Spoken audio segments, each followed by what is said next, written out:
খামার করবেন, তিনটি সঠিক সিদ্ধান্ত নেওয়া অত্যন্ত জরুরি। কারণ অনেক খামারি ভাইজানেই খামার শুরু করেছেন, কিন্তু এই তিনটা সঠিক সিদ্ধান্ত না নেওয়ার কারণে মাঝপথে খামার বন্ধ করে দেওয়া লাগছে। বাস্তব অভিজ্ঞতা ভাইজান, আপনার আশেপাশের মানুষগুলা যখন শুনবে আপনি খামার করবেন, এক একজন আপনাকে এক এক রকম পরামর্শ দিতে থাকবে। কেউ বলবে এটা দিয়ে শুরু করো, কেউ বলবে ওইটা দিয়ে শুরু করো, কেউ বলবে এইভাবে শুরু করো, কেউ বলবে ওইভাবে শুরু করো।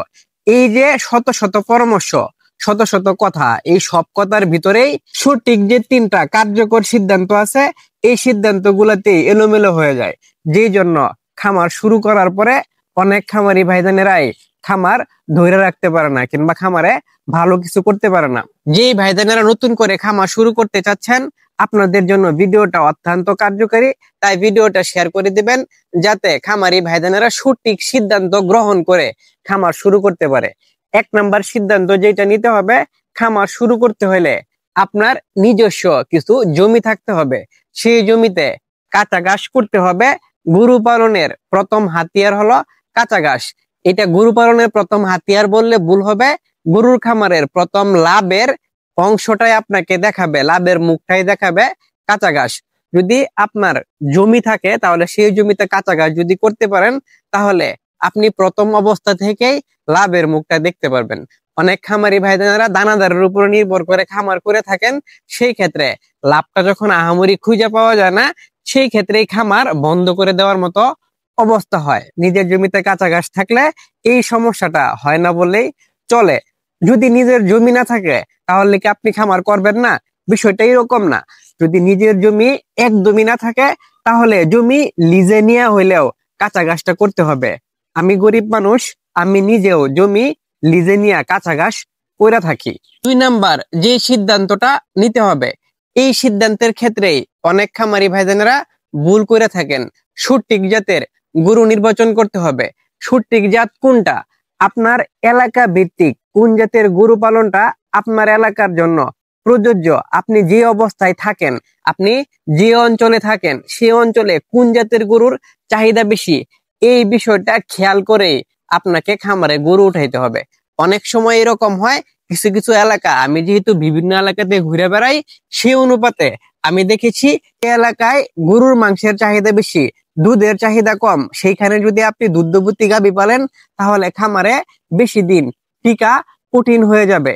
সেজন্য আপনাকে সিদ্ধান্ত নিতে হবে আপনার এলাকা ভিত্তিক গরু পালন।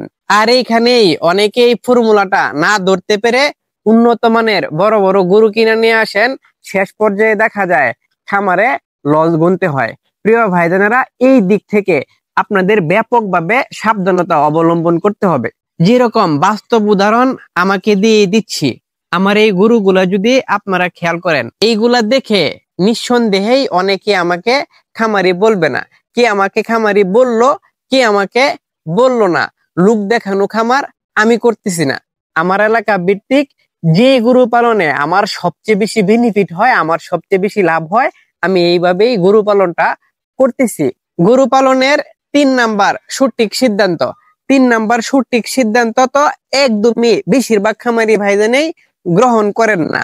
যখন আপনি বাণিজ্যিক ভাবে খামার শুরু করবেন, ব্যবসার উদ্দেশ্যে খামার শুরু করবেন, বড় করে খামার শুরু করবেন, সেই ক্ষেত্রে আপনাকে বড় সড়ো একটা পদক্ষেপ নিতে হবে। বড় সড়ো পদক্ষেপ কি, আপনাকে অবশ্যই গরু পালনটা করতে হলে ট্রেনিং গ্রহণ করে নিতে হবে। যদি আপনি বাণিজ্যিক ভাবে খামার করেন আর ট্রেনিং গ্রহণ না করেন, সেই ক্ষেত্রে এই বাণিজ্যিক খামারে অবশ্যই ক্ষতির সম্মুখীন হওয়ার সম্ভাবনা বেশি থাকে।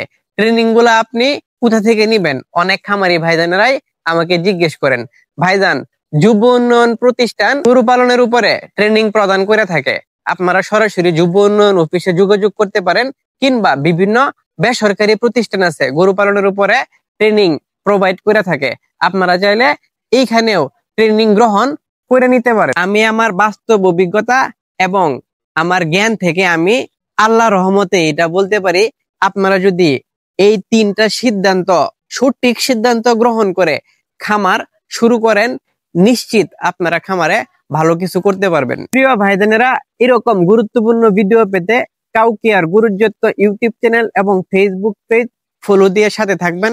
ভালো থাকবেন, সুস্থ থাকবেন, আপনাদের রনি ভাইয়ের সাথে থাকবেন। আসসালামু আলাইকুম ওয়া রাহমাতুল্লাহি ওয়া বারাকাতুহু।